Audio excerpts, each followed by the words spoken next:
The lights are off and away they go. Extremely loose. He's managed to hold on and he missed the complete. That is crazy stuff. Side Freitas is on the grass on the infield before. He slides through. He tags Richard Eck.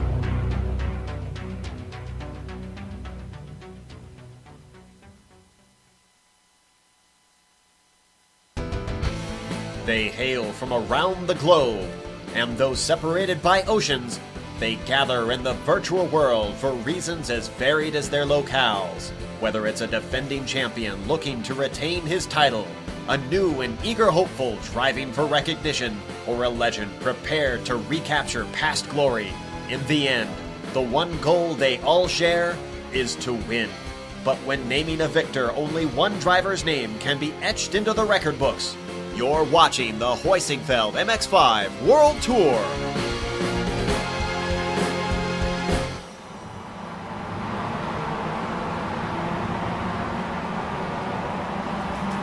Wide expanses? Nah, forget about them.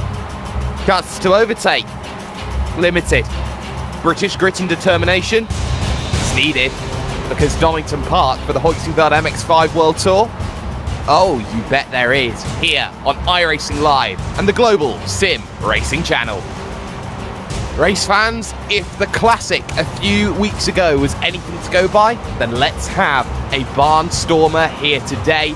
Welcome to the Tidal Influence Countdown to Green and pre-race coverage of some of the highest quality and close quarters racing across all leagues, both official and private.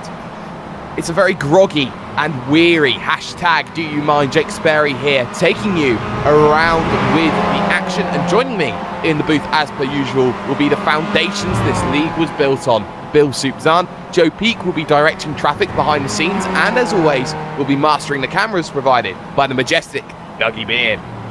Donington Park, a circuit with Formula One heritage, unpredictability, and the constant reminder of British touring car great battles of yesteryear with the likes of Cleland and Mansell.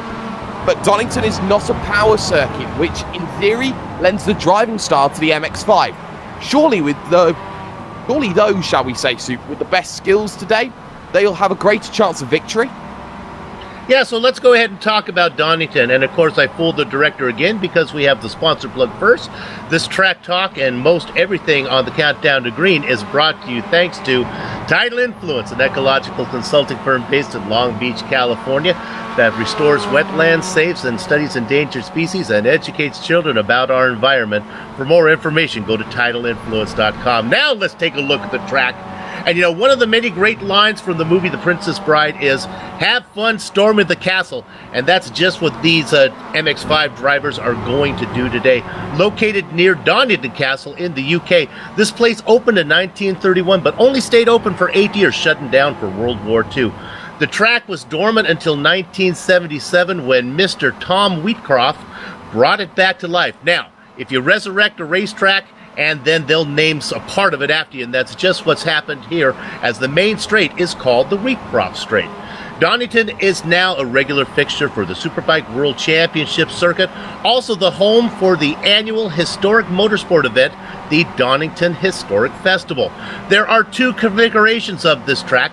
The shorter national circuit amputates that 1 kilometer appendage that sometimes feels like it was sewn on, but today we're driving on, all the drivers have to negotiate that extra distance because we're on the longer Grand Prix circuit.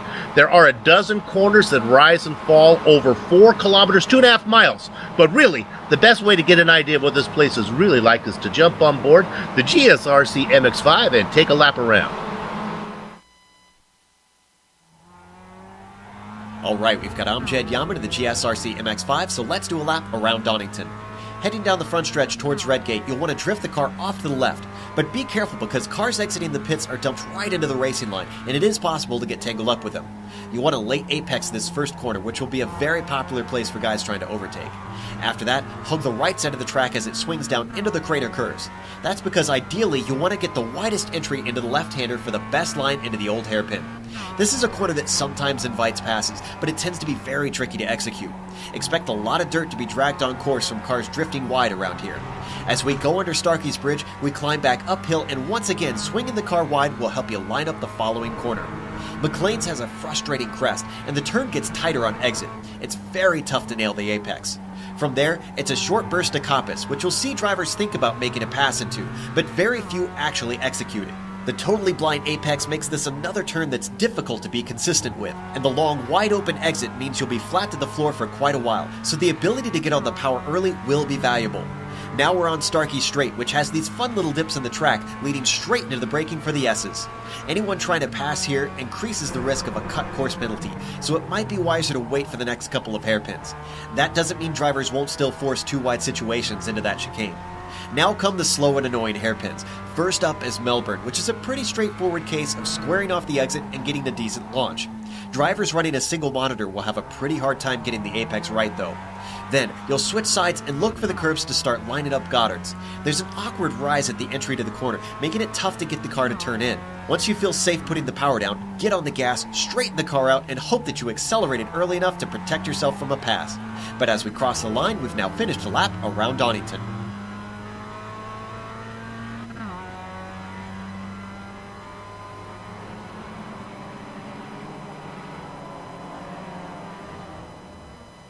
Amjad Yaman there, piloting the GSRC MX-5, the trophy in the GSRC showroom with that little extra gleam.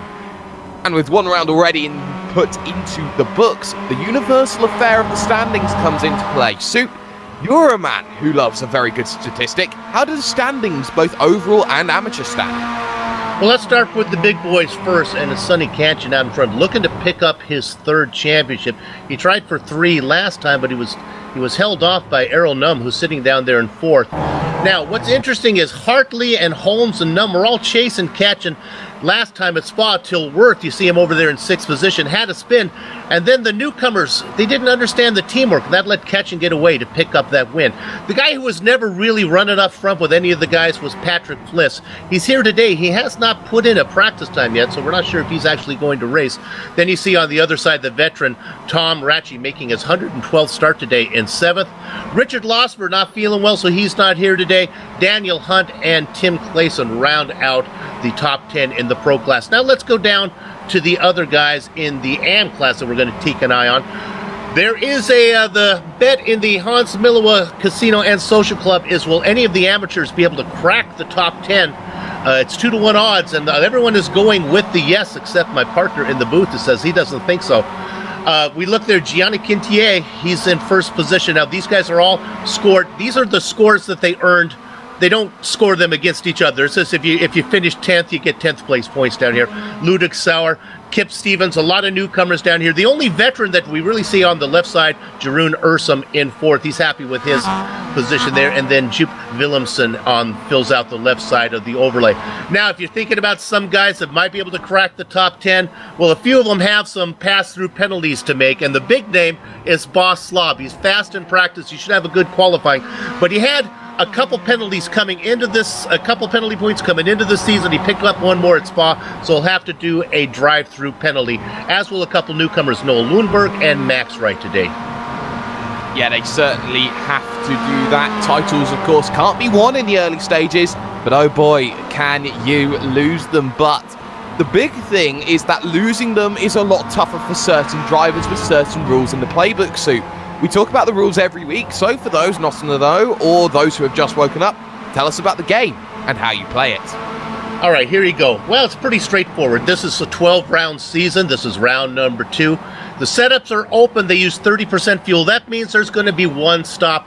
If you break this up, this usually is going to be about a 45-minute race. You see the distance there of 26 laps today. The pit window is going to be somewhere in the middle third. The first 15 minutes you can't pit because you have too much fuel in your tank. Got to wait for it to drain out. Then you have enough to fill it up. You can come in early, come in late, however you like to do that. No fast repairs. It's always been a you break it, you bought it series, and that's the way it is here today as well. And there is no incident cap, but they do get bonus points for being clean. There's something they call the miles per incident chart, and that's worth the actual value of one race. So really, it's a 12-race schedule, plus however you finish on that incident cap at the end of the season. That's always going to be very, very interesting to see who is keeping clean between now and the end of the season. We're talking about the weather here today. Partly cloudy up in the air, so it's going to be quite a cool affair, shall we say. Track only at 24 degrees centigrade overall, so not necessarily the hottest track, not necessarily the coldest track either. Winds coming in from the northeast at 7 kph, not too much wind then to be affecting the drivers on this very hilly circuit, and there is going to be a lot of things that need to be worked out in qualifying currently. Sonny Kanchin, pole position, catch him if you Kanchin, or Kanchin if you can, shall you say. 143.1, 2.5 tenths clear after the opening lap's worth of play. But it is very important to talk about some key things here today, Soup. Donington is a very tight circuit and it won't provide many overtaking opportunities. Therefore, cleverer drivers who can make those overtakes have an opportunity to win. And the other thing that's worth talking about here today is that there's a lot of elevation change down to the old hairpin and up towards McLean's. Drivers will lose out to McLean's if there is a lot of checking up in the opening laps. Let me tell you the key to winning this race, and I got it, and I don't think anyone knows about it. Now, when they take a pit stop, they have to take in enough fuel to finish the race. There is enough time that you can take 2 tires without it costing you any time, and most veteran drivers do that.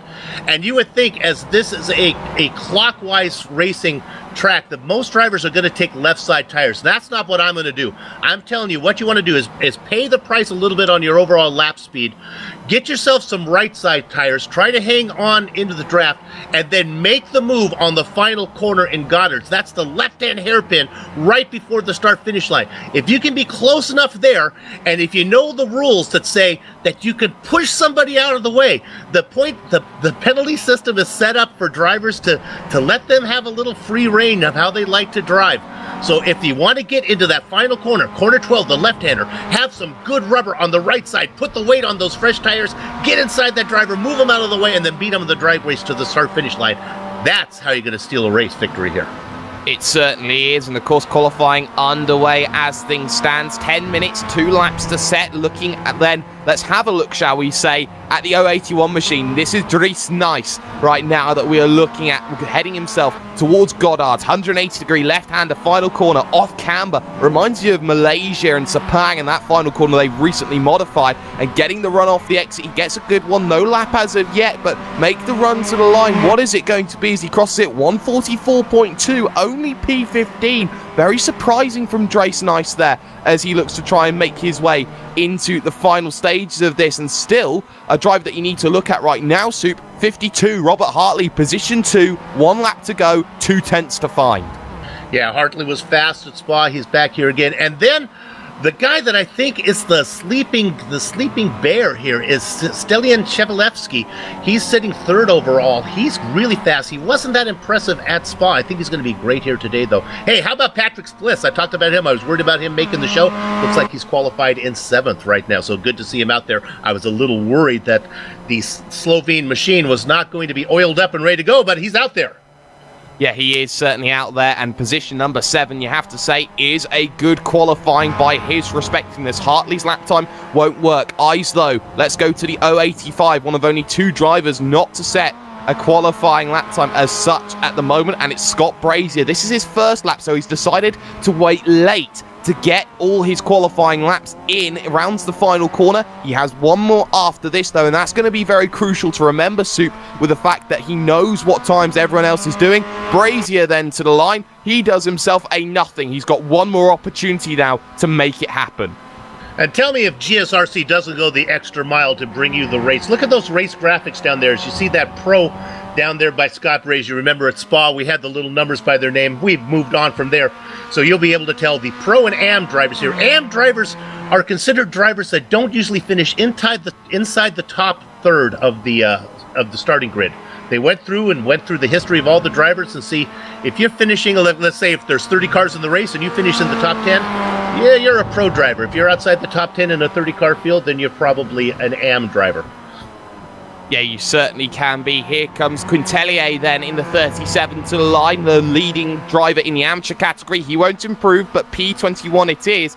And in comparison, he's third in amateur standings. Baz Schlob up in position 13. He'll have to serve that drive through. And then you've got the likes of Robert Weilinga in 19th, who will inherit the lead of the amateur category. So a lot of drivers thinking, yes, we have those opportunities, but no, do we have any more chances? Only one driver then can finish a lap time as things stands. That's Scott Brazier at the moment, and we'll check to see what lap time he does. He will change the game in terms of who is going where, and afterwards we will be heading over to the Heusinkveld starting grid. Heusinkveld offers a broad array of products and services, including advanced vehicle simulation software and hardware, and sponsors on practically every major team in sim racing today. If you're looking for an edge in racing, get in touch today at heusinkveld.com. Round the final corner goes Scott Brazier, last driver who can set a lap time. Where will he go? The time is going to be 1:44.4 P19. This is how the grid will look. And on the very, very front of that grid is going to be Sonny Kanchin, championship leader, two-time champion, 1:42.961. Robert Hartley alongside in second. Following on the second row, Stelian Chepelewski and Brian Holmes, with Daniel Hunt in fifth, showing that the Brits all have an opportunity. Travis Schwenke just keeps swimming in sixth. Patrick Flea will start in seventh, with Richard Worth 8th. Iru Nom, 9th from the reigning champion, struggling equal time with Tom Rathje there, Soup, rounding out the top 10. Num back there in 9th. That's amazing. How about 11th position? That's the California kid, Eric Garcia. Tim Cleason's in 12th. Your top rookie, Boss Slavi, has a drive-through penalty to serve in 13th. Ashley Beard, Noel Lundgren down there. Dries Nice, Steve Hefford there. Nick Thiessen, Scott Brazier. Then really the Robert Vengla in 20th position. He doesn't have to serve a pass-through. He's your top amateur. Go ahead. Yeah, he certainly is. Then you got Dennis Gerritsen, Gianni Quintelier, Billy Bob Wright in 23rd, Eric Kuhlmann. Then you got Atsushi Maeda, the Japanese driver, Nicholas Jali there in 26th position. Then you got Michael Wright, Ludwig Sauer, Joe McDonald, Andy Goodison surprisingly down the order in position number 30. And there's only 10 other drivers here, Soup. 31st, Jonathan Brutel. Cesare Rizzo in 32nd position. Lauren Murray and Mark King after them. Max Wright, he has a penalty to serve down there in 35th position. Derek Holland. Kip Stevens. Jeroen Ursum. Boy, he was happy with his 4th place standings in the amateur standings right now. Well down in 38th position. Joey Dangert down there. George Dangert down there in 39th. Al Heaton. And then David Burns did not put in a qualifying time. He's sitting in 41st. He's faster than that. He certainly can be faster than that. 26 laps, 1 pit stop then will be required from today's action. And of course, with the action that we're going to have inside line down towards turn number 1 for Sonny Kanchin. Green flag flies though, and 26 laps gets itself going, and it's a shocker of a start from Chepelewski, who's not ready, and he'll wait his way and drop miles back down the order. Something completely wrong with that driver inside the number 34 as he drops 10, 15 positions down in towards Redgate corner, turn number 1. So instantly, some justice not being served the way that they want to. Kanchin under pressure from Hartley to run down the Craner curves for the very first time. Flea side by side then with the driver of Travis Schwenke, and he will just keep swimming up into position number 5. Full car brakes already, Soup, as they get going. Chevleski dropped all the way down to 14th position. He really made there's a traffic jam back there with him. Now he's trying to make his way up as he's working on Dries Nice right now. So far, though, everybody clean. Yeah, everybody clean up into McLean's, the right-hander, where we thought there would be a lot of stopping. Now to Coppice, then the right-hander, 90 degrees up the hill, blind apex on the way in, so very difficult to make something happen, as now they head for the Dunlop straight, and it's all train at the front of the field. It's Kanchin, followed by Hartley, Holmes, Hunt, Schwenke there in position number 5. Now to the Fogarty S's, named after Superbike driver Carl Fogarty, and they are so notorious for the slow down penalty. You've got to be so careful about the way that you negotiate it, and look at that one then, Soup. Dan Hunt looking towards the inside, towards the Melbourne hairpin. He'll get late on the brakes, but he will have no opportunity to make the move. 1 lap, almost score complete, just Goddard's to go. The entire field, single file through the Fogarty S's there. Great job. Now let's see how they do through these double hairpins that are coming up. Yeah, double hairpins coming up then, so left, right, then left it is going to be, and get on the power and hope you break away. Side by side then, it's Eric Garcia against Tim Clayson's going on in the end of the top 10. In comes Bajlov then to serve his penalty. He will relinquish the amateur category lead as we expected him to do in the opening laps, but still side by side Clayson's down to the inside. Czepeleski just behind will do exactly the same. Take the position away from Ashley Beard, the pro in the 95. So that's P13 for Czepeleski. That's P10 for Tim Clayton as things stands. But look at the front of the field. Hartley and Kanchin are trying to break the driver of what is going to be Dan Hunt. He made his way through on Brian Holmes and as such cost 0.7 of a second in comparison to the 52. Czepeleski, usually in a normal event, if you fell back to 14th, if you qualified so fast, it would be easy pickings. But he's back there with some big names to try to get around, and he is logjam. Back there, Garcia in 12th, Dries Nice in 12th, Garcia in 11th, Tim Cleason's in 12th. Boy, it's tough going back there.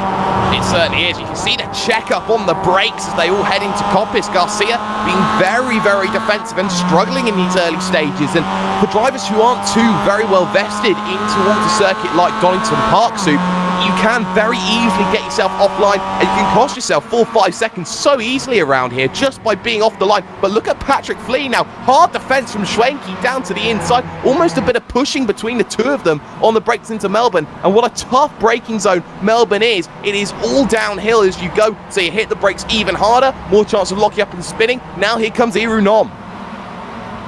They negotiate that well. A little bit of bumping that there. Czepeleski got tagged. He's still in the show right now. He got in the back of Dries Nice, but everybody's still clean. Everybody still clean just for the moment then. 2 laps done in the early stages. Soup, let's talk strategy then in the early goings. You go to halfway, that's about lap 13, but if you want to go earlier, I'd say go lap 9. You think would be a good opportunity to come down into the box if you're in traffic? Yeah, the problem is some of these guys may think they're faster. I don't think so. Usually you would think like Errol Nunn might want to pull off. Look at that. We have an issue there from Robert Valinga got turned. Oh, no, you're kidding me. So your amateur driver getting that lead eventually, now dropping his way back down through the field. So just a self-spin from him. It was right in front of Eric Coleman. Nobody got into him, so just a mistake. I guess that's why he's an amateur driver. Yeah, of course, being an amateur driver does not necessarily mean that you're a worse driver, but more rather you need a few more liberties to keep the consistency up there. Steve Hefford looking to go down the inside of Ashley Beard then in the battle for position 14. Out on circuit, giving him just about enough room on the run to Coppice. He has the inside, decides he'll sling one late on down to the inside, and that's a good move there by Hefford, and he is going to try and make that one work, and he just about gets everything sorted as things stand soon. Billy Bob Wright had an issue. Let's see what happened to the veteran. Our director has found it. And so we will look at it, Soup, I do believe. Oh, he just got shoved off. He brings it back on. Nobody, at least he did a good job of merging back in. Let's go quickly to 17th position. The reason I want to talk about this, he's our amateur driver right now. It is Gianni Quintier, our top amateur, back in 17th. He's got Billy Bob. Now, Billy Bob was right behind him last time, so he spun. So the next amateur back now to him, I guess, would be Eric Coleman. Yes, it would be Eric Koeman. So Koeman now close, but look at how Quintelier is now trying to shove Brazier out the way. Big wiggle from what is going to be the driver part of Team Bushvink. So Scott Brazier running into issues. Quintelier now side by side on the run to Redgate, turn number 1. Got to do it the long way around. Always very difficult to make something happen that way, but he's going to try it, but it's going to be hung out to dry, and Brazier's going to hold on through the Craner curves. Very good work between them in the early goings, but still at the front it's 1, 2 and 3, Kanchin, Hartley, Hunt. But it's very different from Spa, where we saw overtakes happen at every single lap here. So it's about now waiting, finding the right moment here to get the moves done. It's very different MX-5 racing to what we normally understand. Yeah, I can't help but think about poor Errol Nunn back there in 7th position. He was dominant last season. He was just crushing him. Right now, either the competition has really increased, the levels come up, or he's just having trouble getting the feel of the car this season. Running in 7th behind Fliss and Schwenke. Everybody, though, Jake, able to stay pretty much in the draft, in the tow. They're all close enough where I'm not sure anyone's going to be able, can afford to peel off early. Here comes Fliss.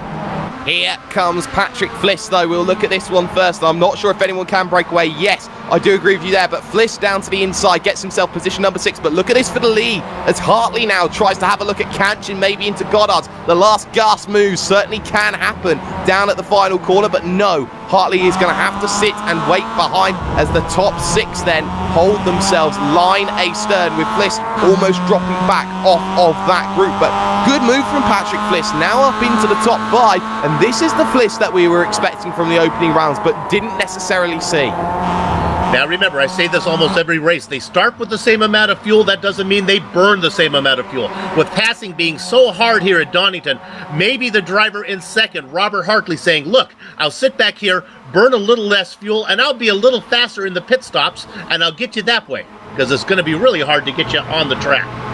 It certainly is a viable strategy call, working on Sonny Kanchin, the championship leader. Remember when there was an incident between drivers in the middle of that pack that was happening behind at Spa, at the Spa Classic there with Asbury Motorsports. It was all about Kanchin running away afterwards. Because the draft is there, Hartley is very content just to sit and follow and hope that Dan Hunt and Brian Holmes decide that they don't want to get into the action too much as well. Battle going on further down, though. This is around for position number 8, Richard Worth versus Tom Rathjer in the 41 machine. So besides that, though, there's a battle just in front of them, and Fliss is going to lose the position down the Fogarty S's towards Travis Schwenke, and that's a very weird one that we saw there, Soup, because there wasn't necessarily anything wrong from the way that Patrick Flee decided to make that move, or Patrick Fliss, shall I say, but it was just a better run, and he decided to give it up. Yeah, you know, remember, Fliss just got around Swanky. Those guys have been fighting back and forth, and what's all that battling has done is they are losing touch with Holmes now. Has about a 1.5 second lead on them. That's the 4th position. The guys back in 5th have to be careful not to give it up. None behind them. And we talked about Richard Worth. Remember, he was running with the big guys at Spa, not able to get up there right now. Back in 8th, struggling a bit. And then Tom Ratchey in 9th. I heard some contact there somewhere. Let's go take a quick look at... Let's go to Joe McDonald. Just a little bit of a tap here. Maybe get a replay on this one. Not really much going on. 21st position, this is McDonald and Sawyer. Really, Director, we don't need to go there. Wasn't that much to look at. We're going to see if we can find it. Little tap. I kind of took him. Here's a little bit of tap on McDonald. Yeah, we certainly did get that one. A small tap then in the battles lower down. Battling with the likes then of what is going to be Ludwig Saar, Cesare Rizzo, Nicola Galli, Jonathan Bittel, Andy Goodison. So a lot of amateurs then having a scrap. Here comes Ludwig Saar down to the inside then at the Craner curves, and McDonald, who didn't get a good run, isn't going to make things happen. Rizzo, will he roll the dice then as they come to the old hairpin? No. Wise man with a wise head on wise shoulders decides against making that move then as they continue in the scraps. But this is the thing, we're seeing 2 or 3 scraps then up and down this field at every given moment, Soup, and this is fantastic to watch at every given chance. But of course, with 3 laps here before we get there, there's a new. That's our first incident. Boy, they continue as that's Rizzo having issues. Yeah, that's all of them, and that was contact there between Sauer and McDonald. McDonald trying it down into McLean's. The door was always going to close, and then spread eagle across the apex at McLean's, which is a little bit of a blind apex as well. That is the worst place to have an accident, Soup. Galli got into it as well. It looks like some other cars involved were Sauer. And I was just about, to get the words out that we had 40 drivers take the grid and 40 drivers were still on the lead lap, and then that happened. Nevertheless, they got in a lot of miles before they had their first incident. Oh, they had a lot of miles, 6 laps worth of miles, so that would be somewhere around, let's do some quick maths, around 15, 16 miles worth of racing before anyone made contact. Very well played from all of them then in that sort of respect, but leading 4 at the front of the field, staying line astern, so it's going to be pack racing from them towards the front, but side by side then, Claysons versus Czepeleski. Czepeleski on the outside at the Craner Kerns. That will turn then straight to the inside as they head themselves in towards this left-hander. That's going to work now. Claysons offline defending from Dries. Nice then as they get on the brakes into the old hairpin. Big slide going through, compromise the run then off the exit as they head under Starkey's Bridge. The run towards McLean's going to happen, and behind them, so look at that, Eric Garcia, Ashley Beard going side by side, and Garcia may just have to give this one up into McLean's. He takes the defensive line, and there's an oh-no. That's right. Look, no. It's just an oh-no that Eagle Nest Cavern that car is gonna fight for it, but he's gonna have to give it up. Eric back there in 14th position now. Beard gets up into 13th. Great fighting going all the way back through the field. Nobody's taken a pit stop yet.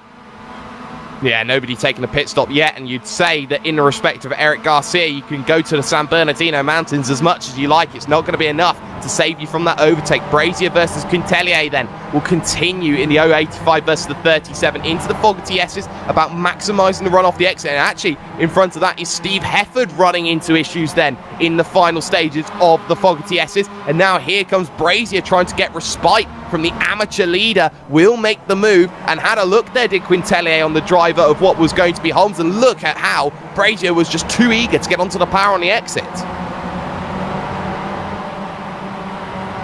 Brazier, he's a rookie. This is his second race in this series. We've seen him a lot. He races in the Absolute Beginner League, which is almost like a sister series to these guys. These guys race back. They race in the same time slot, just on Sundays.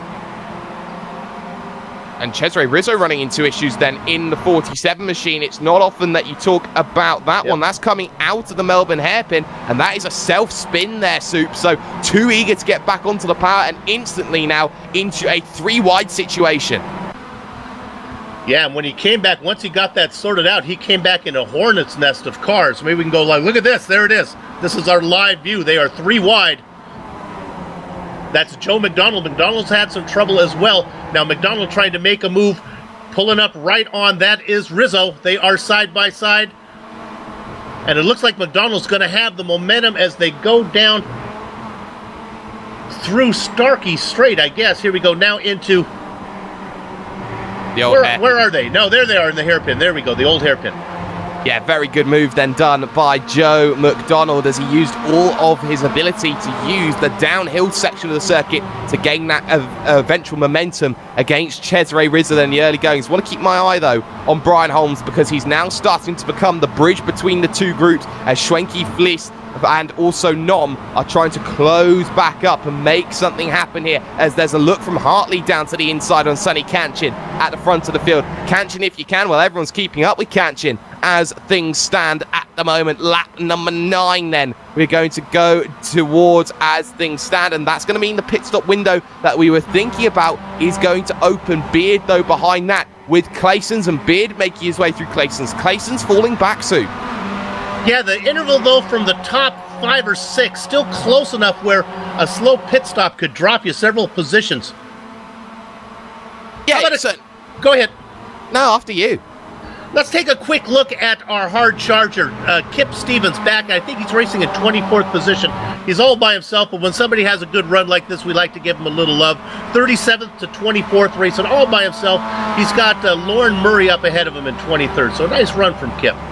Nice run from Kip, and of course Kip and Lorne are no strangers to each other, so they will be looking to have their big battles going on at the front of the field. But a 6-car train for P15 backwards. Brazier, Hefford, Thyssen, Quintelier, Koeman, Gerritsen, and that will be the lot then as they make their way up side by side. Then Hefford and Brazier just about gets enough room on the outside of McLean's. Run to Coppice then, right-hander. Hefford down the inside takes the position, and look at how slow the driver of Brazier was going to be. Look at Thyssen just be ultimate opportunist, take this one, and now Quintelier wants a piece of it, Sue.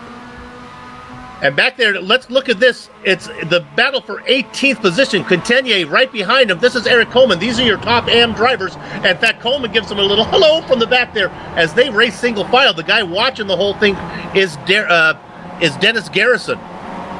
Yeah, and Dennis Garrison will just hope that he has himself a chance to make sure that he keeps himself in that little scrap as things continue. Thyssen, though, side by side with Brazier just in front. This will help Quintelier. He wants to get a car's distance between himself and Koeman. Koeman, who was taken out of the race lead at Spa-Francorchamps at Blanchimont 3 weeks ago, but into that final corner, no, they're going to stay line astern. Brazier, no opportunity to get past this, and maybe a chance into Redgate, but look at the double toe that's going to be available to Scott Brazier. He needs to move down to the inside at Redgate on the brakes, but nope, not going to be close enough, unable to make that move, and look how much speed Thyssen carried through Redgate corner, turn number 1, in fact runs a little bit wide coming out of it, but Soup pit stop window, it is open, leading 7th aside, nope, we don't want to come in, but there is traffic in front. The Max Wright is one, Andy Goodison is another, so What we have to say in this situation is drivers may be thinking about the pit stops, but there's traffic in front, which will mean that likes of Kanchin, Hartley, Hunt will be thinking about it, dropping in that little bit earlier. Boy, I just got to think, though, with such a large field that you really cannot afford to come in, take that early stop, because you're outlap, you're going to be stuck in traffic. I don't think you make a stop. I don't think you consider stopping until the leaders start to get into traffic.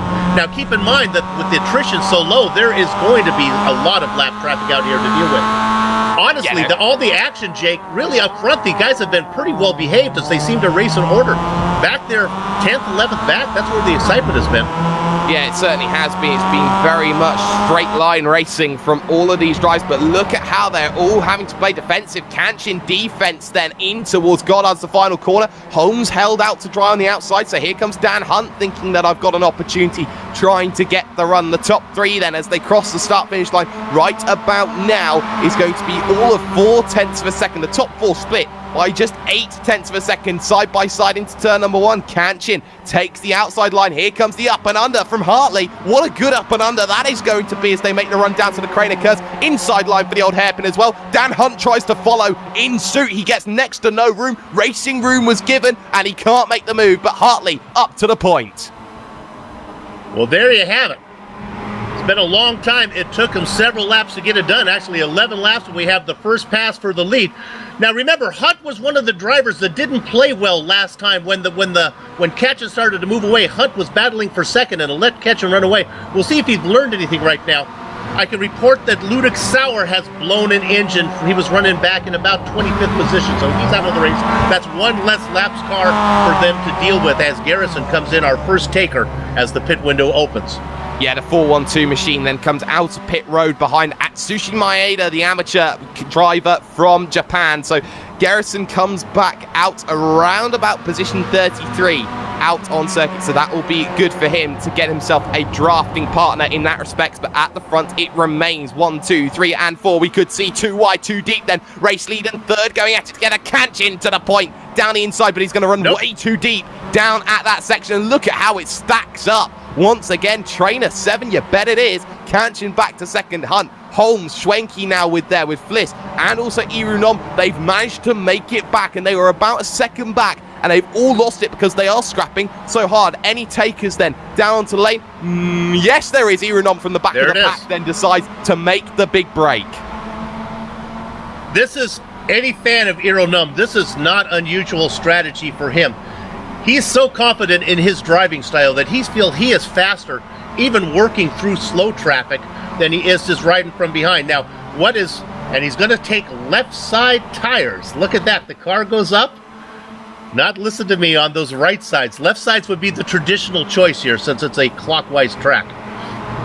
Yeah, it certainly would be the traditional choice. So where will Irunom come out in comparison to everyone else? He just gets himself out of pit road and gets himself away. He's behind Baz Schlob, who has to come down for his mandatory pit stop. Tom Ratcher then will also come out of pit road as well. So a lot of fresh air actually there for Irunom. Yeah. Only Baz Schlob to work with, and we know how quick Schlob has been making his way back through the field. Good stop and a good decision, Sue.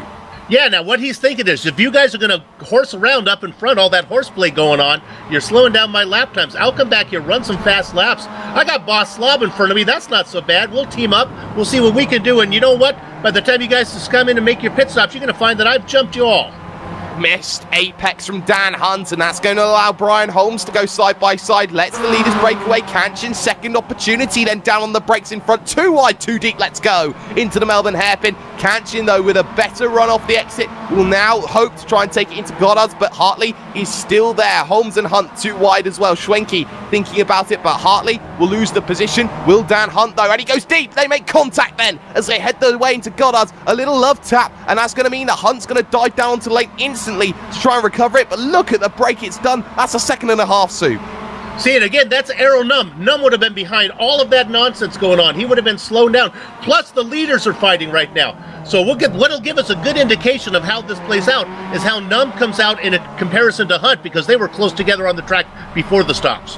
Yeah, they certainly were. Other drivers coming in. Stelian Chepelevsky decides it's time to hit the lane as all the drivers think, where's the opportunity? Baz Schlob loses the position then to Irunom as he gets the mega run coming out of the corner. So now onto that weak cross straight they go. Irunom has a little battle to deal with, but look who's coming out. It's Dan Hunt, and he's not going to have enough then in towards turn number 1. There's the jump. Irunom's got it, but crucially enough, though, on the train is Dan Hunt, so it's not over here, Soup, in terms of retrospect, but it's enough as things stand. Side by side, also Ashley Beard versus Tim Clayson's still going on. Now remember, in the middle of that, Boss Slava's made a pit stop, but that was his stop and go. He still actually has to serve one, so he'll be out of the way as we're looking at the battle there for 8th between Beard and Clayson. Yeah, we certainly are. And well, the 451 machine just holding things behind at the moment. Ashley Beard has been scrapping it out so hard all race long. They were side by side into turn number 1, and that was going to be enough to make that move complete. So they'll keep it the way they do at the moment. Traffic then will let through on the outside for your race leaders. That's Max Wright, who's going to let everybody go through, the amateur driver. So things starting to sort themselves out. It doesn't look as much as a second and a half anymore between Holmes and Hartley, so it means that it is a better lap time from the 58 machine, needing to make that work. Half distance now, scored complete as they head on towards lap 14 of the event. Any takers this time deciding to go onto the lane? No, they all stay out here, Soup, so they're going to play the fuel game as long as they can on the number. The good news is for Ketchen and Hartley, and these guys respect each other as they started to pull away. Now, I don't expect them to battle for a while, as they'll just try to put in some hot laps right now. Yeah, they've got a lot of respect for each other, trying to put the hot laps in, but crucially, Brian Holmes, 144.2, compare that to the Hartley 44.5, that's 0.3 of a second, able to close down on that last lap, so he is trying to bridge that gap, and if he gets within about a second, 0.8 of a second, he gets all of the benefits of the draft, and that just brings him instantly into play by half a second soon. The interval, the bogey time back to Numb, and this really where the race is. 33 seconds right now from the leader to Numb, who is racing down in, what position is he? Racing in 12th spot.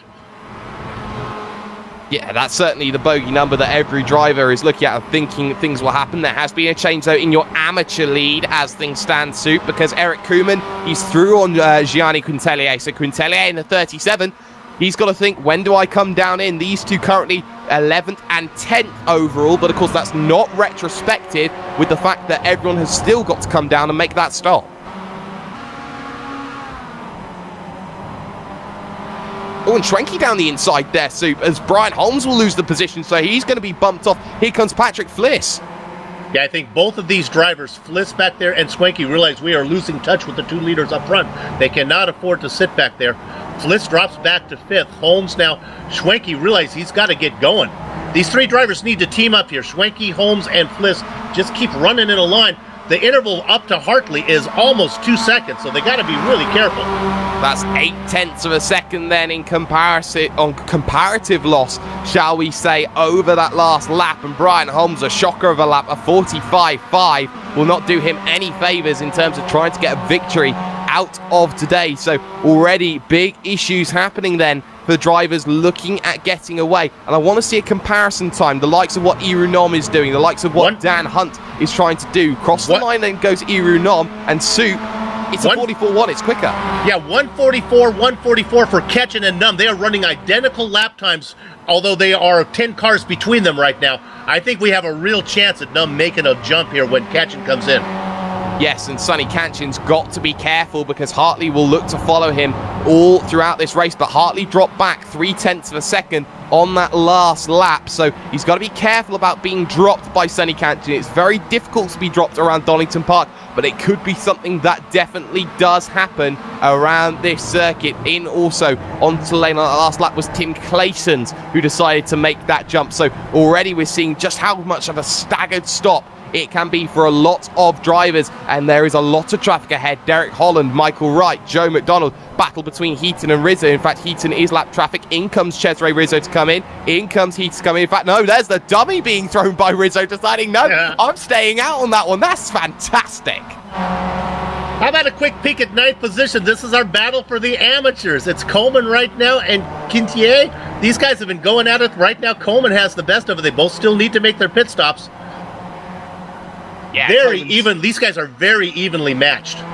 Oh yeah, absolutely, and this is the best of what AM category driving certainly has to offer. They started 24th and 22nd respectively, both 10th and 11th, would they still have to make then that last stop of the day, the only stop of the day that they actually have to do. Into the final corner then, left-hander of Goddard's, 180 degrees. Does anyone decide to make the dive? No dives, no takers down onto the lane. And this is where we're thinking around lap 16. Out comes Al Heaton then from his pit stop as well.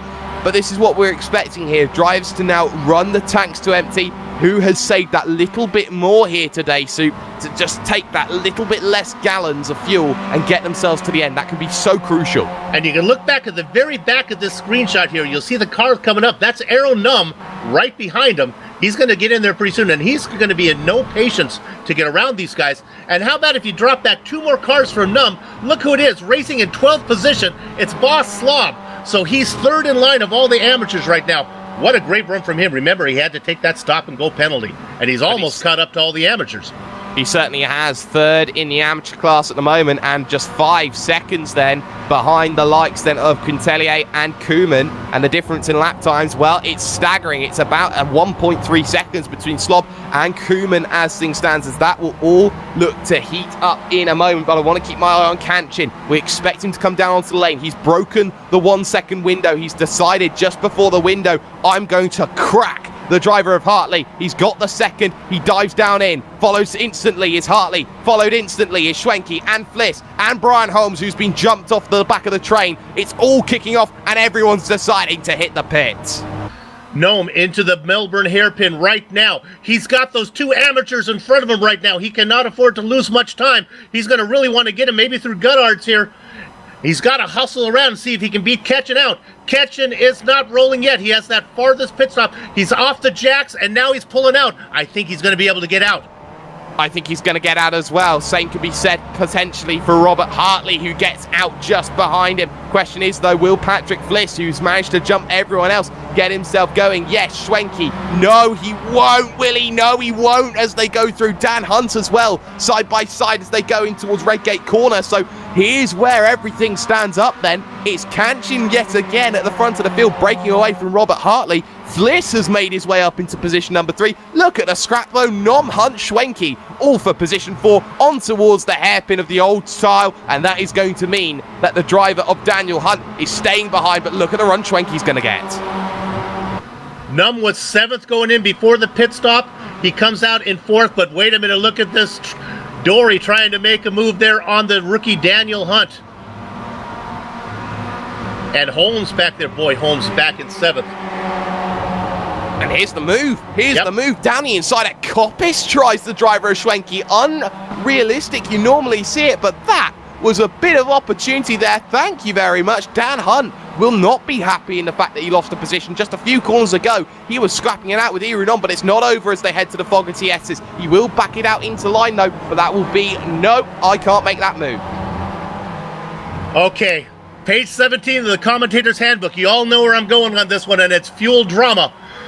Sonny Ketchen's pit stop time in the box, 13.1 second. Errol Num, 18.3. Ketchen is the fastest pit stop of any driver out there, considerably faster. There's one way to have a fast pit stop, and that is to not put in enough fuel. Exactly, and that is going to be very, very crucial between now and the end of this event. We're on lap 18 out of 26, so he's got maybe a little bit less time to get himself through. I cannot emphasize how short Ketchen's pit stop was. 13.1. The next fastest pit stop, 14.5 from everybody. He's almost a second and a half faster in his box.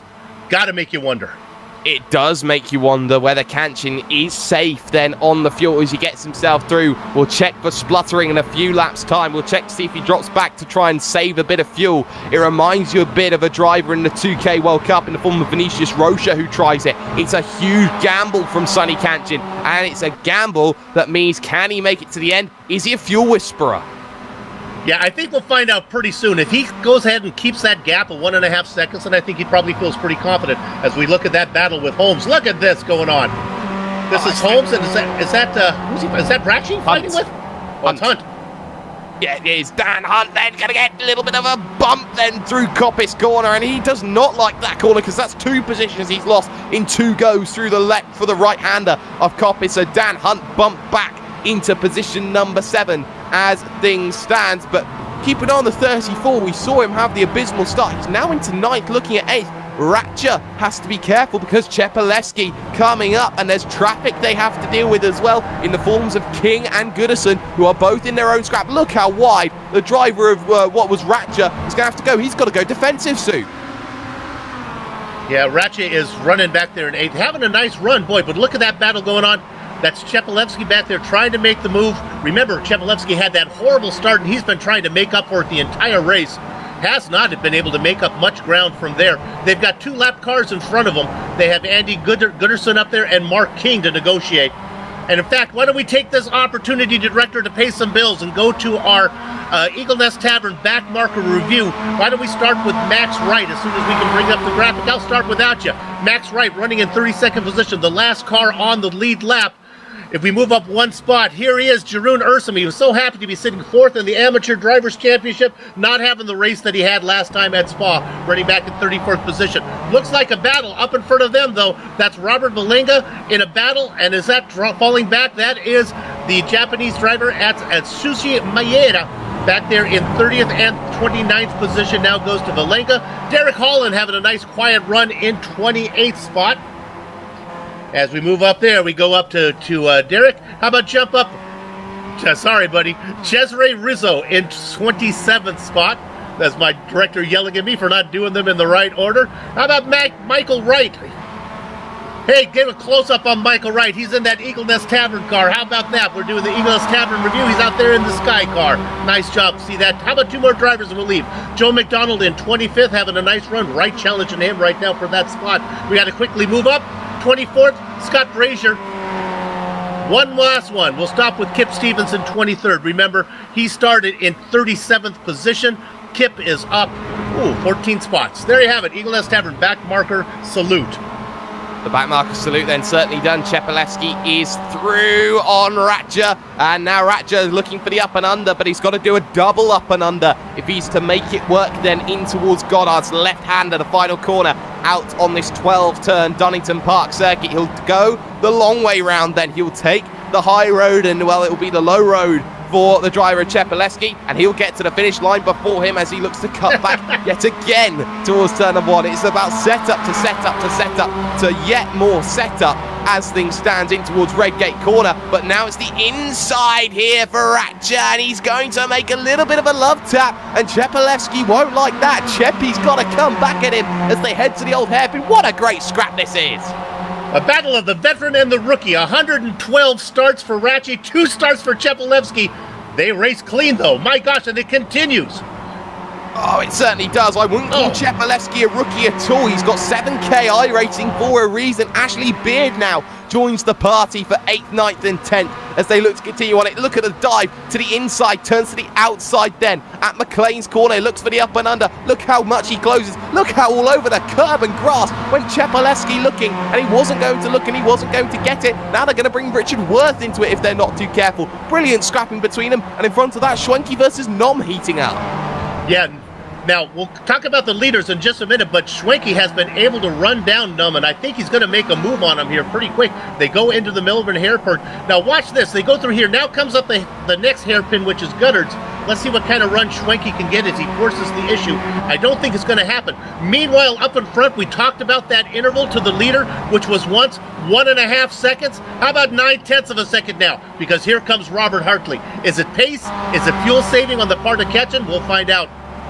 Well, let's look at the lap times compared to his fastest one of the day. 43.1, his quickest on lap number 2. And he was doing 144s before he dived down onto the lane. When he came back out, though, he was doing 143.8, 143.9, 143.7. So it's not as quick as what he was doing in the early stages, but it's enough that Hartley is closing down that gap. Max Wright just in front will have to get out of the way as the former lap traffic.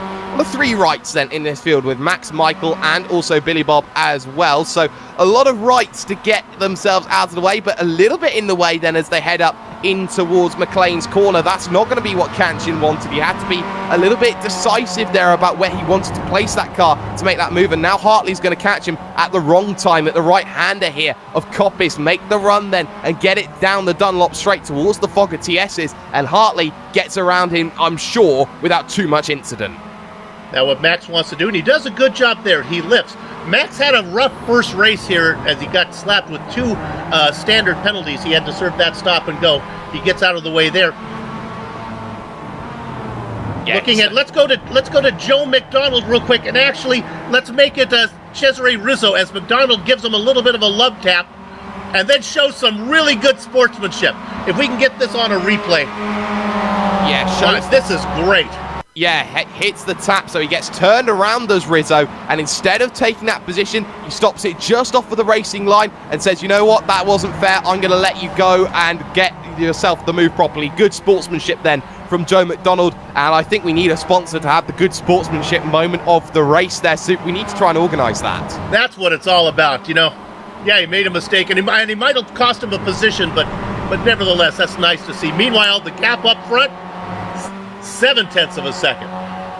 Yeah, it is. It's closing down more and more from Robert Hartley. It's just a 10th every single time. 1:43.9 meets a 1:43.7. So now Hartley feeling like he can potentially make a move, take a race victory and be 2 different winners in 2. Take it away from championship leader Sonny Kanchin. And I think if someone can Kanchin, if you can, catch Kanchin if you can. I don't think Kanchin can be caught, but I think he will be this time. Look at the battle though going on. Oh, look at this. And Chepelevsky, yes, that's what we're looking at, Sue.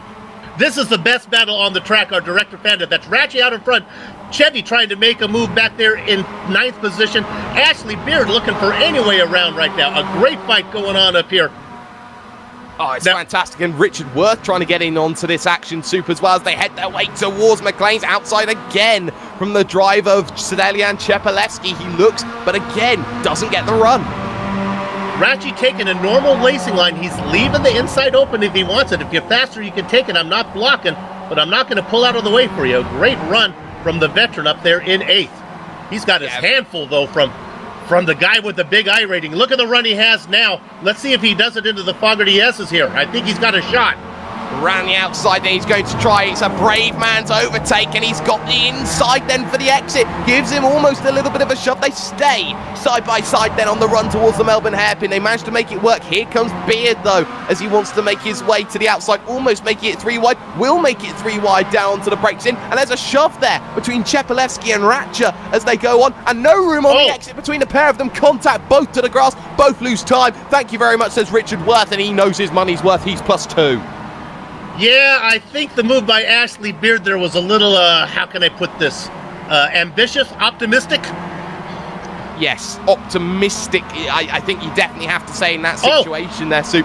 Richard Worth is coming in for a stop now. Is that his first stop? Have we missed that? No, it's his second. Second it's stop. Got to be his second. And, well, look at the way that's happened then for Richard Worth. He heads himself around the final corner and decides, yes, just to dive it down into. Maybe he didn't put enough fuel into that vehicle. Cardinal error then. The cardinal sin from Richard Worth.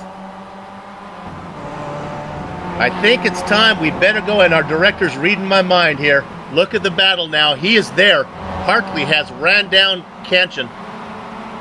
Oh, he certainly has, and the gap down under 0.6 of a second. Left-rights they go along lap 23 of this event, out of 26. It's 3 to go at the line, and Hartley's just been running down the clock, running down the time, making sure that he gets there. But give fair credit to Kanch in this situation, though, Soup. He's made sure that there is going to be as little time as possible for Hartley to make that move. Kanchin a second slower than his best lap, and he's had clear traffic out there, running 44 flat. Nevertheless, not like he's lifting horribly. Still running a faster pace than Fliss or some of the guys behind him. Yeah, and Irunom actually has gone through on Patrick Fliss, so good move by Irunom. I'm just going to check where he's made that one. That was down at the Melbourne hairpin. Very late on the brakes, made that one work. Fliss hung out to dry in the mid part of the apex, and that one just cost him that little bit. They're having the scrap for the final step on top of the podium, and we'll keep on that one just for the moment here, Soup, because Nom is by no means safe, and Schwenke is going to wait in the catbird seat. I can guarantee you there's enough petrol in Nom's car that he does not have to worry, but Fliss has not given up on him. This is a good battle now. Fliss notorious. These guys are both, they've raced together in the Absolute Beginner League and over here. Fliss notorious for bringing the car home. That's why he is the slow-bean machine. They have the lap car in front of him of Max Wright. Let's see how Max does this time. Well, we'll see. He moves to the outside then on the run down in towards McLean's. Gets that one working. Fliss was all out of shape then as he heads through the mid part of the corner. Schwenke will take the opportunity as they make the run to Koppis down the inside. Schwenke loves this move and he'll try and make that move, but it's not decisive as they make the run to Fogarty now down the Dunlop straight and Soup. Advantage Fliss. This is all good for Numb. This lets him open up a little bit of a gap, about a half-second lead. He doesn't have Fliss pester him like he does. I think Fliss is close enough though to be in the toe to get him back. Let's give you the interval from Hartley back to Numb. It's about, oh my goodness, it's quite a distance. Is it 9 seconds? Yeah. I don't think we have to worry about, I think Arrows has made his charge as far as he's going to get. But the question now is, has Hartley used all of the new tyres he's put on the vehicle, because he's closed that gap, but he hasn't done enough with that gap then over this lap. It was 0.4 of a second, the gap between the pair of them. 2 laps to go here, Soup. It is a lap time of 44 flat from Hartley. It's a response though. It's a 43.9 from Kanchin. He pulls another 6/10. It's enough as things stands. Kanchin has got the bit between his teeth and hoping there's enough in the tank. I've called enough races here at this track, at this configuration. They can attempt the pass in the Milburn hairpin, and they can finish it in Goddard's. Watch out for that double hairpin. A lot of drivers don't like that. I know our director doesn't like it. I kind of love it. It makes for great racing. And look for a drag race out of 12 to the start-finish line. Chepelevsky making a move. Yeah, He's short. Chepelevsky is short by 2 laps, and that's cardinal again from Chepelevsky. 2 bad results in 2 straight races. This is not going to be his championship year. Still the battle though between Nom and Fliss, and if you're Fliss, you make it on the last lap surely soon. Chepelevsky with that 6,000 I rating, but probably needs to invest in a better calculator. Yeah, it is. It is a shame to see that calculator not working the way that it wants to right now. Kanchin and Hartley have 1 bit of traffic in front of them in the form of Jerome Ursum, and in front of that, Weilinga, Rizzo, McDonald and Holland, 4 amateurs going right at it together in front, and if they come together, which there may be a potential for that to happen, Kanchin and Hartley will have to avoid all of the landmines as that massive group rounds the final corner to start their penultimate lap of the race. But we focus on the race leaders now, because let's get the white flag up in the air. It's 1 to go at Donington Park. It's about Kanchin versus Hartley, and Hartley right now, the gap remains at half a second plus. As things stand, Hartley needs to have the most perfect outfield section to make everything work. Behind that, the battle for the podium. Nom, Fliss, Schwenke, all going at it together, having a very good scrap for P3, P4 and P5 between now and the end of this event. For Hartley though, he's got to get around the traffic of Ursum, who is very nice in the way that he's managed to do that, but look at the gap. That Kanchin is now starting to stretch. His legs is working, his vehicle is working fine, but there is always the question mark, the asterisk, on whether the fuel is marginal enough for Sonny Kanchin, who went lighter than anybody else on the fuel. It's a difference between genius and it's a difference between failure right now on the run up to the right-hander here of Koppis Corner, and it seems that Hartley does not have enough from here. Look at Hero Nom behind though in the battle for the podium. Patrick Fliss in the 1 machine wants to make that move at Koppis. No, he'll think of a better opportunity, and Schwenke needs to do the double move for the final spot on the podium. He can't afford to wait any longer in this event, and Hartley is falling. Hartley is dropping away, and I think Hartley is the driver who may be out of fuel in comparison to Sonny Kanchin, and he is. Hartley is going to run out of fuel before the end of this one, so Nom could steal it. Here comes Fliss looking for the opportunity. Looks to the inside, no. Looks to the outside, yes. Schwenke's not going to have the opportunity. They try it 3 wide between them, and they look to get themselves through, but the 59 machine, Sonny Kanchin, is going to do it. Sonny Kanchin wins here. The fuel was perfect from Kanchin as he takes it over the line here at the circuit of Donington Park, and it's going to be a shame for Hartley, who will drop out in the late stages. Nom's going to steal 2nd, Fliss in 3rd, and Schwenke will feel he missed the golden egg in 4th position. What a race, what a finish, and we still got battles to the line. Hartley brings it across, I believe, in 7th position. How about Boss Slob? Let's look at him real quick in 13th. He's in a battle. He has made it all the way up to the leader of the amateurs right now as he goes through the Melbourne hairpin. Now he just has Goddard's. He's going to finish in 12th position, winning the amateur. What a brilliant drive from Baz Schlob. He will round the final corner and he will take the amateurs. Started 13th, had that drive to serve and gets her and Ratchi off in the final stages as well. Final corner there that we saw him have that massive moment, and he will lose that position, not to Goodison there, who's a lap down and keeps himself going side by side the line. No, Koeman versus Worth, and Worth is just about going to steal it. What a brilliant scrap it was between them, and our scraps going to finish up. I believe that all the scraps are now over here soon. Well, let's take a look at 20th real quick. We have a battle here. This is Jonathan Boutel. He's ahead of Lauren Murray. This is a battle to finish inside the top 20. They just have the left-hander here to go of Goddard's. A little tap from Murray. A little get out of my way. Let's see if Murray can make the move down to the start-finish line. Nope. I think Boutel is going to finish in 20th position. Give 21st to Lauren Murray.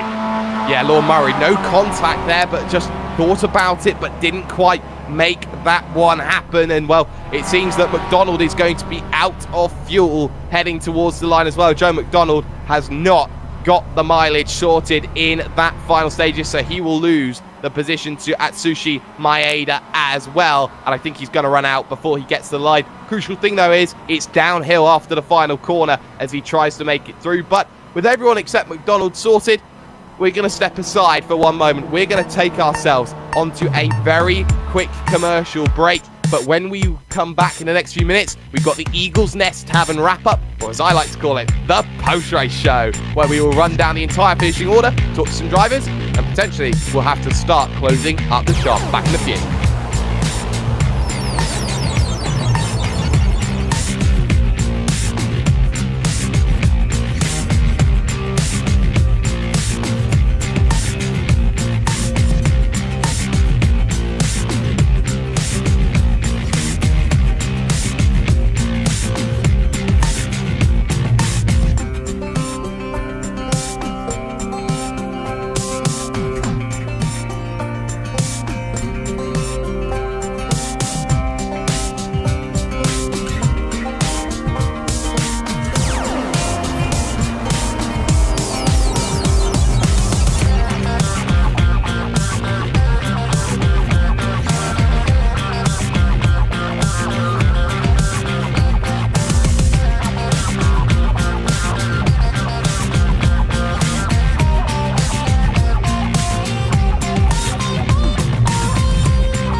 Welcome back, ladies and gentlemen, to the Eagle's Nest Tavern wrap-up show.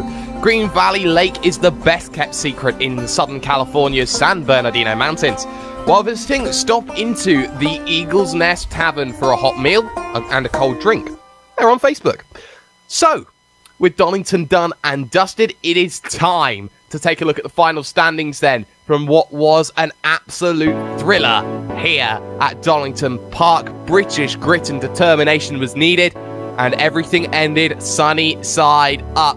Kanchin, if you can. Sonny Kanchin takes the victory. It's a lot larger of a gap than first meets the eye. It's 11 seconds he takes the victory over the Iru Nom. Patrick Fliss will finish third with Travis Schwenke, thinking he missed the boat in fourth because it was all about the driver in seventh. We will talk about in a moment. Daniel Hunt finishes in fifth with Brian Holmes in sixth. Robert Hartley runs out of fuel on the final lap. The driver we didn't expect to see that happen. He'll finish cruising home into seventh. Eighth and ninth will be between Ashley Beard and Dries Nice, and it's Eric Garcia rounding out with an Eagle Nest 10th. And then in 11th is Tim Kleisens. Now, draw your attention down to 16th position. Gianni Quintier was in that battle with Eric Coleman. They finished 16th and 18th respectively for the amateur championship. You thought that they would have been the top amateurs, but look what Boss Slob did in 12th position. He qualified in 13th, had to serve a stop-and-go penalty, raced all the way through the field to come home one position better than he started. Nice run from him. 13th position for Daniel Garrison. Tom Ratchey, we saw him in a battle all race long in 14th spot. And then we have Stelian Chevalevsky. He had to make that extra stop. Nevertheless, he comes home in 15th spot. Richard Worth, not as fast as we would usually expect him, as he's down there in 17th. 19th and 20th go to Noel Lundberg, who also had to stop and go to serve, and Jonathan Boutel. Jake? Yeah, certainly. And while you look further down towards the drivers finishing on the leading lap, Lorne Murray, 21st. Kip the Hairflick Stevens, 22nd. Then you got Michael Wright, Robert Weilinga, Cesare Rizzo and Derek Holland, that group that had that massive battle towards the end of the event. 2 minutes 27 back, though. Joe McDonald also runs out of fuel in the final lap. And then we hit the vehicles one lap down. Jerome Urson was one. Atsushi Maeda was another. Max Wright was a third there, Sue. 31st went to Steve Heppard, George Dankirk behind him, Andy Gutterson, and Mark King in 34th. Al Heaton, Scott Brazier, 35th and 36th. Then the guys who got into real trouble. These guys are 11 laps down or more. Billy Bob Wright, Nick Thiessen, Ludwig Sauer, Nicholas Galley, and finally David Burns didn't take the grid. 40 drivers took the grid, and honestly, 36 of them finished only 2 laps down. 4 drivers had trouble, and that's something these guys are going to have to carry over as next week. Oh my goodness, they have to bring all these guys over to the tight confines of Lime Rock Park. Good luck there. Lime Rock Park, a circuit which everybody knows, but everybody dreads to see on the calendar, dreads to see getting themselves forward. But first and foremost, it's driver interviews time. Let's bring the race winner in the form of Sonny Kanchin. Sonny, how on earth do you do it on the fuel? You have the shortest pit stop of everyone else, and then it's the driver behind you that runs out. Hi, mate. Yeah, I think I don't know. I think I got this pretty much habituated to saving fuel. I think a couple of early laps where you take it easy and patience. I think that plays a big role. I'm not pushing too hard, but I did make a few mistakes. But in the end, I'm very pleased. And I thought I took a little bit more fuel than I wanted during the pit stops. But I was happy to see myself in front of Rob. Well, you found yourself in front, but the early goings, it was certainly a lot different from the Spa race that we saw in the opening round of the championship. You kept yourself out in front. You had the likes of Hartley behind you, Hunt, Nom, Schwenke, Fliss, all there, all just waiting for that one moment of the mistake. So when you are in front and you know that instantly behind, I know you are a dab hand with 2 titles, but having those drivers behind you, always constantly applying that pressure, is it something that you're always trying to keep an eye out on and trying to minimize that sort of anticipation and emotion from the event? Yeah, certainly. I was keeping an eye on after the pit stops. Rob was right behind me, and it was 2 seconds, and he was closing the gap in, and I was kind of learning where I'm faster. Looking at Rob's lap times and things like that, and I knew exactly which corners I was fast, especially at the chicane. That's where I was making up time, and using that to my advantage, I think I kind of extended, stopped him from passing me soon enough till the end. But I didn't realize he'd run out of fuel. That's very unfortunate.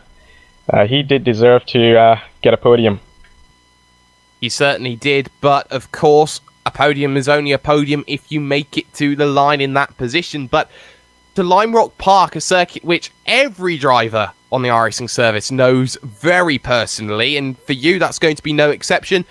But in terms of a circuit where it's only one left-hander to the 5 or 6 right-handers that there are around the circuit, is it going to be a case of strategy calls with the tyres being very predictable there when you go next week? Yes, and I've been at that track a lot of times, especially in the rookie series, and only once or twice in the endurance when we had a league here.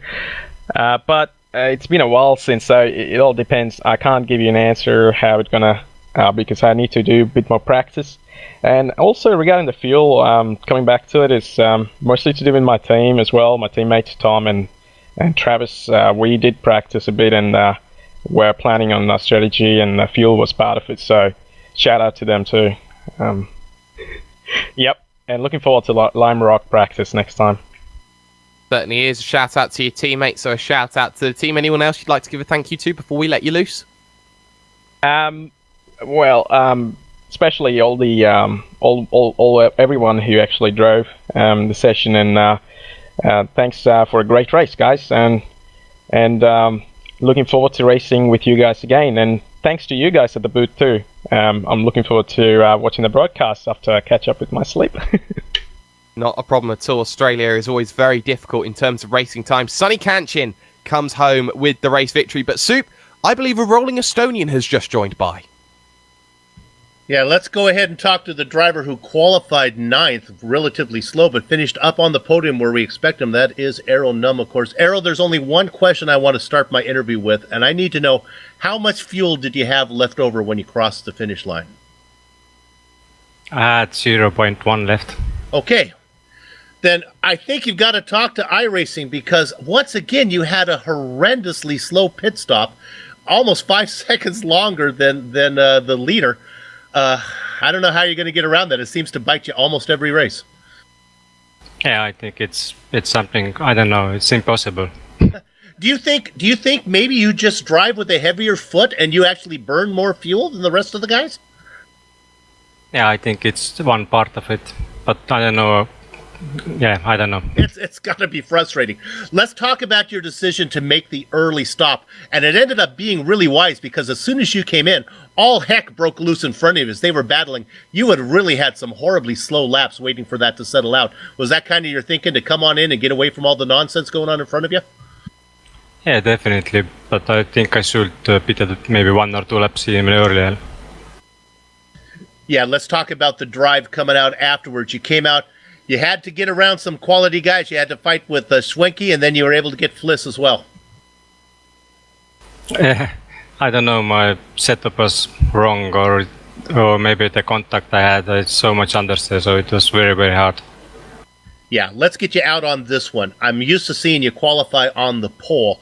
I gotta assume that you got other things going on in your life and you're just not putting in the practice time. I know how hard you work. Is that what I can attribute a 9th place qualifying to? Maybe, but 2 big mistakes. Got it, yeah. And it's tough here because it's only a few laps to get it in clean. You make a mistake and it costs you. Well, all in all, 9th to 2nd, I think you got to be happy with that one. It keeps you in the hunt for another championship. Good luck the rest of the way. Yeah, thank you. Errol Num, your 2nd place finisher. I think he has 4th in points, and he'll be moving up there now. Can we talk to the Slovene machine? Is he available? Sure enough. Let's go ahead and bring in Patrick Fliss for Jake to talk to. Yeah, Patrick Fliss then joining us 3rd position here today. But Patrick, your pit stop, you came in at the same time as everyone else did, around that lap 16, 17 window. And, well, it seemed that you just got the best run of the greens compared to everyone else. Oh, did I? I didn't realize. I still had some fuel left at the end, but yeah, I made it work, I guess. Certainly did make it work, and in the early stages, you know, it is a difficult place, starting from 7th, trying to make your way up through the field, and well, it came down to those final few stages of that event. You were in that train with Nom, with Schwenke, always having to be very careful in the middle of that group. For any drivers trying to understand why racing is so difficult when you get into a 3-car pack, how difficult is it being in the middle of the 3? Yeah, it's very difficult, especially in this league. My legs are always shaking the whole race, but yeah, you try to stay off of everyone, you try to win everything. But yeah, the competition this year is insane. It's crazy, really. Well, it's certainly no malfunction from the machine, but from the machine, he's got to go to Lime Rock then in just a week's time, or 2 weeks' time, if I can remember on the calendar properly. But Patrick, Lime Rock, everybody knows it, everybody drives it. Surely it's something that every iRacer has to have ingrained on the back of their hand at some stage. Yeah, I do, but I usually I'm really bad at that. The long turns, not my thing. But yeah, we'll see what I can do. We'll see what Patrick Fliss can do. It's stop and start that he prefers rather than those long and winding corners, shall we say. Patrick Fliss there joining us, position number 3 overall. But, you know, sometimes you have yourself like a Red Bull driver. Sometimes you need to be a bit more point and squirt. But Soup, a driver that does deserve a lot of credit here today joining you is Bas Schlob. Boss, if you just look at the timing and scoring, it shows that you started 13th and you finished 12th. If you didn't watch the race, you say, well, you had a kind of uneventful race, but certainly not the case for you today. Nah, you can say that again, because I had to take a stop and go at the start of the race. So, yeah, I started basically from the back. So, I'm really happy with the 12th place. Yeah, not only that, you had to do that, and then the attrition, you weren't helped by that either, as there were only 4 or 5 cars were out, so you had to do all of that positions on the track. Then you finally got up there, and we were watching as you made your way around the 2 amateurs of Quintilin and Coleman up there. What a drive. Did you have any scary moments? Well, not really. Yeah, maybe a bit at the start of the race when I caught up to a group of drivers, and they had a little bit of a problem with each other, and then yeah, I had to do some evasive action, but other than that, it was yeah, pretty nice race. All right, now if you're an MX-5 driver, you've had to have spent plenty of time at Lime Rock. How do you feel about that? Yeah, it's gonna be interesting since it's such a short track, but yeah, I like Lime Rock a lot, so yeah, bring it on. I bet you're glad you don't have to serve the stop and go penalty there, because passing there is going to be a little tougher. Yeah, for sure. I mean, and then you have the risk as well that you get called up by lap traffic as well. So, yeah. All right, well, we'll keep an eye on a great run for you. Even though it was only 12th, it was pretty impressive. Boss Slav, your 12th place finish today. Top in the amateurs. Jake, that'll do it for us. It certainly will, and we'd like to give thanks to all the drivers, all the teams, and to everyone who has been watching at home. Special thanks, though. Let's go through down the list. We'd like to thank everyone at the Quality Racing Sim-dicate for organising this series and contracting with GSRC to broadcast it. And of course, Soup, we also have to thank Heusinkveld. Affordable simulator software and hardware are thought to be of limited use for race teams and drivers, but with their simulation solutions bring professional results within reach for any race team or driver without having to compromise on realism or engineering value. They offer a broad array of products and services such as advanced vehicle simulation software and hardware, and they are able to simulate any combination of race car and track, including a full-fledged cockpit environment with unparalleled realism. Heusinkveld's solutions are currently being used by professional teams and drivers in Formula Ford, GP3, GP2 and Formula 1. Now, these products are available for any professional team or driver looking for an edge in racing, be a better race car driver, and get in touch today. And Soup. Oh, I guess it's me. Thanks to the folks at Horse Title Influence and Eagle Nest Tavern. I'll go ahead and take the rest of these companies and equipment and software that we use on the broadcast today. That's thanks to all of them. See the screen for how to contact Eric Echolm and Casey Lalonde. They're the guys in charge of the original music. Now, here's the important part. When are we back? After round 1, we were gone for 3 weeks due to scheduling issues with GSRC and other events on iRacing, but we're back now in a normal 2-week interval. 2 weeks from now, October 7th, round 3 from the notorious Lime Rock Park. We talked about it. You don't want to miss that. Passing there is going to be incredibly difficult. Lap traffic going to play a huge part. GSRC will be there to bring you all the action. We hope you tune in. If you'd like to find out more about GSRC, your best bet is, of course, GlobalSimRacingChannel.com. We're also on Twitter at GSR Channel and Facebook at Global Sim Racing Channel. And finally, on behalf of the man on my right, Bill Soupzan, the man behind the desk, our director, Joe Pete, and a man who some say has over 400 camera packs and have named them all Kenneth, our camera guru, Dougie Beer. I'd like to thank you all for watching. So until next time, race clean, race hard, and we'll see you on the track.